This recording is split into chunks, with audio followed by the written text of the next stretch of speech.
Hello. So we're back with another Freedom Seekers conversation. I am very excited today to be speaking to someone totally fabulous. So these are 15-minute conversations with people who do life a bit differently, as we've seen before. So I'm going to press join now. Let's see if we can get this right. Are we going to get Paul joining? Yes! Paul, fantastic to see you. How are you? I'm very well. How are you doing? Yeah, I'm good. It looks, your background there looks very exotic, Paul, I have to say. Well, it's sunny Yorkshire, so I mean, it's not the most exotic place in the world. It's almost like a palm tree you've got there next to you.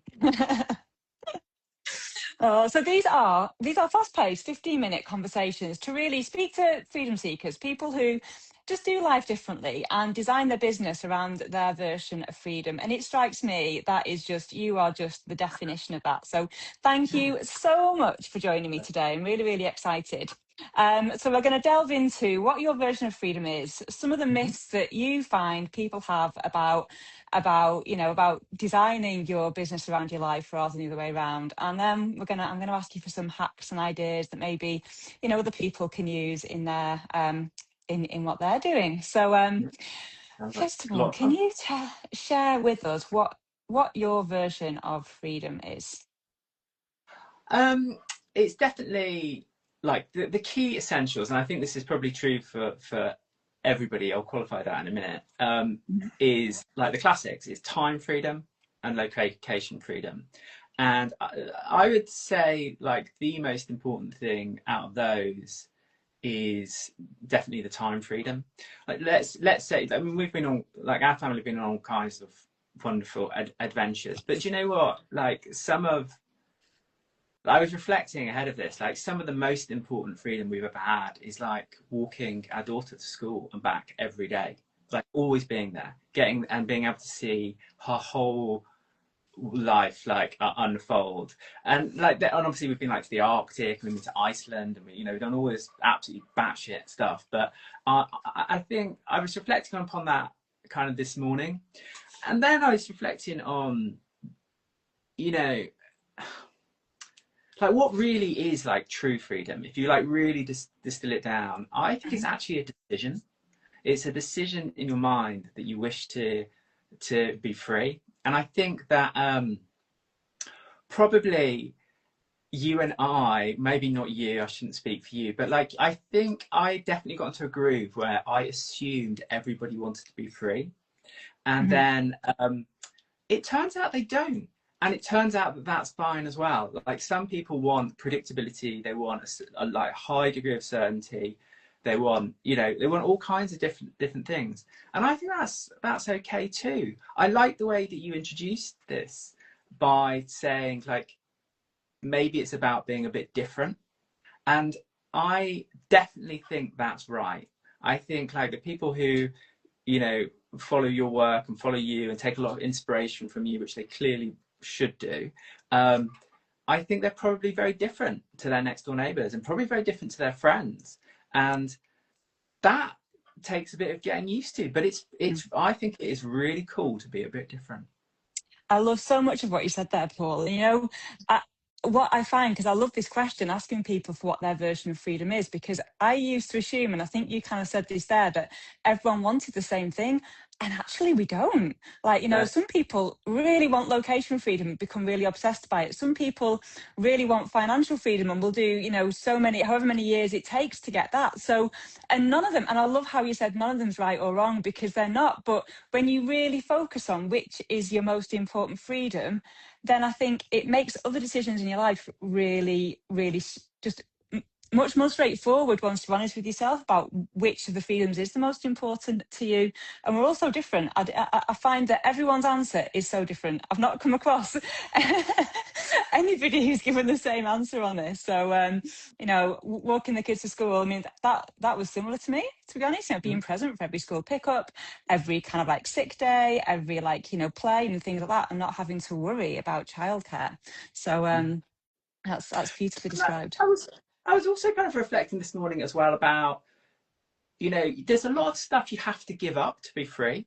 Mm. you know. And I really see that, like, you have to, for example, be willing to, so I'll only speak for myself, right? You Hmm. have to be willing to give up perfectionism. You have to Yes. be willing to, for everything to be perfect all of the time, which is obviously what I want. You have to give up at least the perception of security. I actually don't think Mm. you are giving security. I think that is an illusion. But you have to give up like some of the training that I think you're given as a young person around Yeah. what security might mean. And I Yeah. think the final thing I was reflecting upon this morning is that, you know, giving up, you have to a certain extent, give up a control. And that can be like quite challenging. So, for example, you've built your portfolio, you know, you've done over 40 projects and you've done them for, you know, in all kinds of wonderful places in the world. Most of the portfolio that I built was built like whilst I was a lawyer. Well, a big part of it, let's say half of it. And that was built roughly an hour a day during the working week because I was so stressed out and so busy as a lawyer. And the only way you can do that is to leverage, is to Mm. trust other people to deliver everything for you, like every refurb, every management, every aspect of your business, because it's the only way you can do it if you want to be location free or you need to be time free and you've got other commitments. So, like, I was reflecting on that, like, there has to be this willingness to give up control as well. Yeah. And I think linked to that as well, and this kind of like falls perfectly into the myths, really. I think it's you said to let go of perfectionism, and it's also accepting that things are going to go wrong.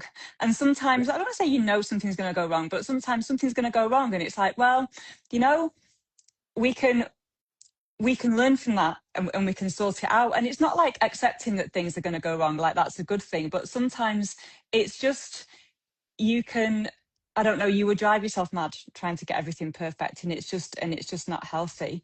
Mhm.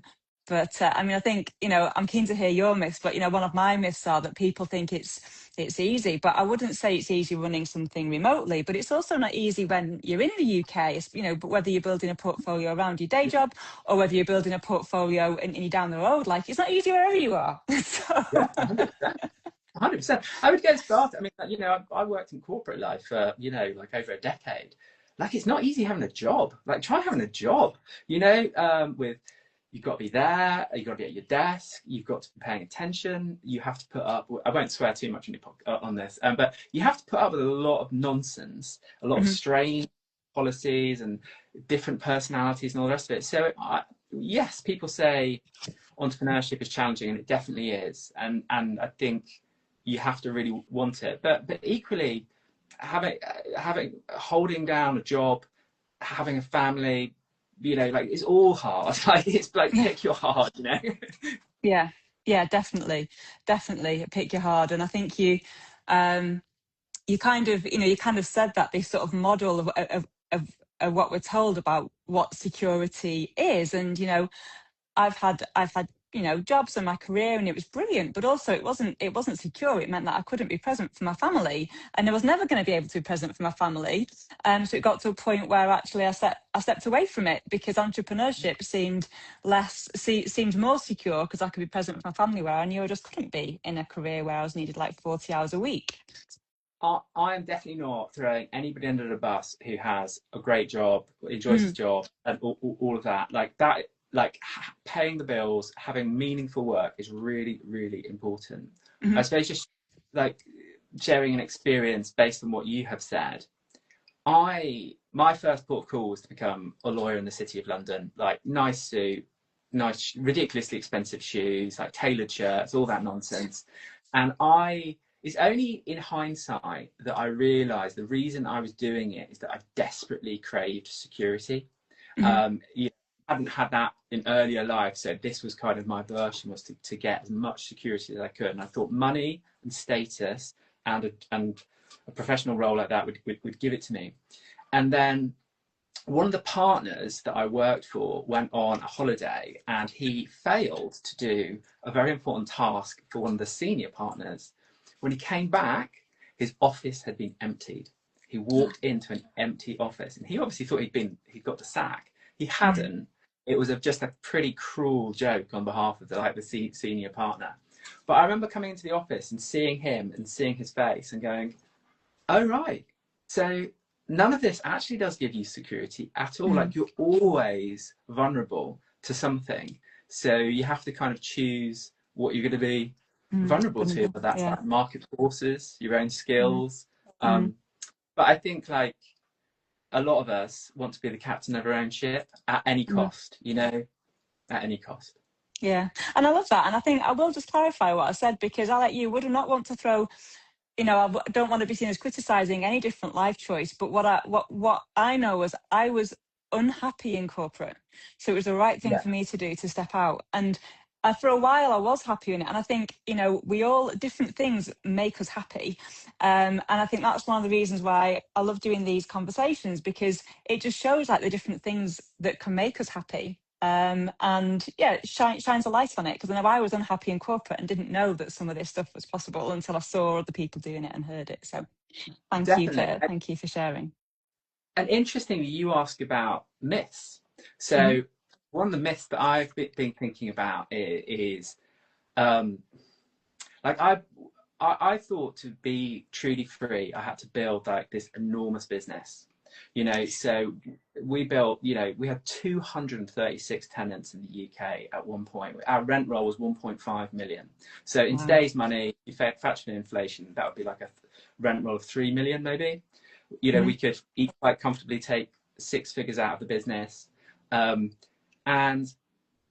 I was the most unhappy I'd ever been, because I was so exhausted. I was so stressed. I was so burnt out.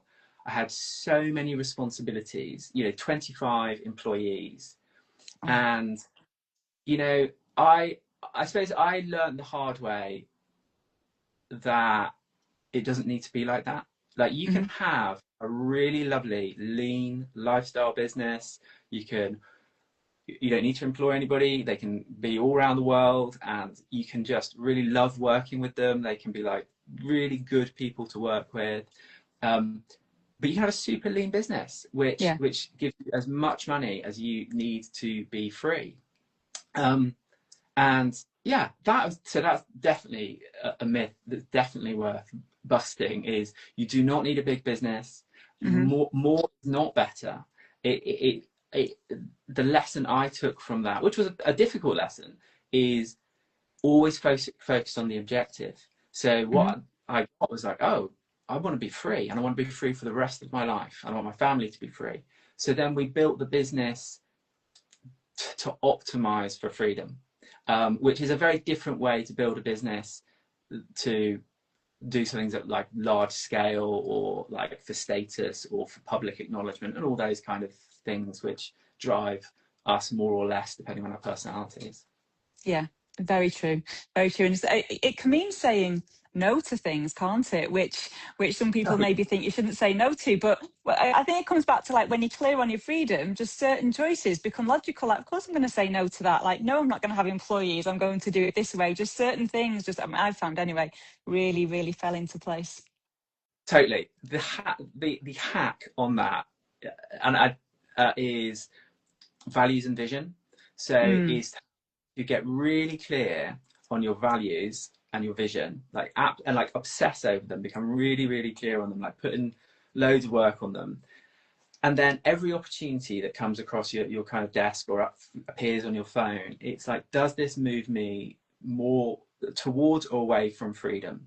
So, for example, a really obvious one for me would be, is this going to require me to work at the weekend and not go surfing? Right. Well, I'm definitely not doing that. There's no amount of money you can offer me to do that, because I just don't care. And anything that kind of calls upon you to like compromise like your values, like if for example you're asked to speak at an event, and then the kind of that event doesn't really have the messaging that you are aligned with, it's like, well, just don't do it. You know, it's fine. Just don't do it. Say no. The greatest book ever written on this is like a book that I recommend to everybody. It's called Essentialism, the disciplined pursuit of less. And there's a whole chapter on no. No is the most important word in the English language. And it's actually just like a real gift. I know, I can tell you this just on a human level. if I am kind of like creating an event or trying to get a thing up and running, the best answer people can give me is no, I don't want to. I'm not interested, Paul. I don't Yeah. want to cut because I don't need those people. I need the people who are like hell yeah, with Yeah. like So I took a group of people surfing last week, and it was like a business thing, but we all went surfing, and like the people who wanted to come were just like immediately hell yeah, and they're the people you want. Like you don't want maybe, you don't want someone being polite to you. It's like I just want hell yeah, and it's fine if you don't want to come, but hell yeah is good. Yeah. I love that. I think that's going to be a tagline for this episode: how to get a hell yeah, or something like that. Well, Oh. that specifically comes from the book Essentialism, because he says Mm, everything is a no unless it's a hell yeah. mm, yeah. And you know what? I wonder if you make that your habit, there's either a no or a hell yeah, and that's, kind of, it's like Marmite, isn't it? You either love it or you hate it. But if Yeah. you make that your kind of just the way you answer things, I would hypothesize it becomes easier. And Yeah. I don't know. I suppose I wonder if you would get a more joyful life. You might piss off a few more people, but you might start doing more of what you want. I mean, I don't, I've got a reasonably high level of like people pleaser in my personality, but I've kind of realised that as uncomfortable as it is, part of the journey is to be as much of ourselves as we can be, which it can be. It's a little bit frightening because there's a fear of rejection, and it's that, Mm, and that's a very legitimate fear. Like getting chucked out of the tribe used to be really bad for us. Like it would mean that you would die. But I think moving to being as authentic as you possibly can do is the mission, because the people you attract are then mm. very aligned. You will probably resonate with them. You want to be of service to them and help them get to them where they want to. And the people that are kind of not that interested, that's fine as well, because that's probably a good thing. Yeah, I love that, and I think that's the hack right there. Oh, Paul, thank you so much. This has been really. I could talk to you all day, but I try really hard to make these 15 minutes of just like value and nuggets for people to take away. So, do you want to share where people can find you? Have you got anything coming up that people can come along to? I know I've loved some of your annual sessions that I've come to. What have you got for people to join you Yes. on? So the very best place to go to is to my website, which is just like paullanfear.com. Hmm. Everything is on there now, and like shout out to Lucy who put that together for me. It's like I just love the website because it's got everything in one place. Finally, obviously, like follow me on all the relevant social media places. Probably the best thing to look out for is I do two kinds of breakfasts. So if you want to Hmm. meet in real life, I do a breakfast in Yorkshire like once a quarter, which is just really good, a lot of fun. But Hmm. I also run these breakfasts now, which are online on a Friday, and they're called the strategy sessions. And the Hmm. strategy sessions are where we kind of we help people kind of get clarity on what's important to them right now and what the next step would be. So if you wanted to join me for a strategy session, that'd be a lot of fun.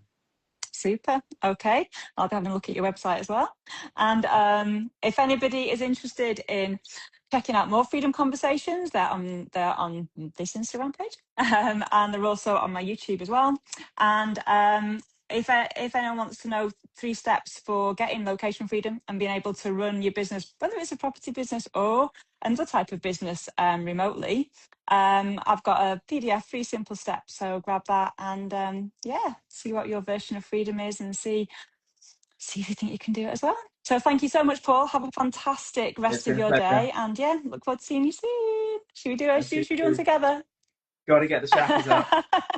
I can't do 2 hands. I'll drop the phone. Have a good one. See You you, too. Paul. Take care. Bye. You too. Bye.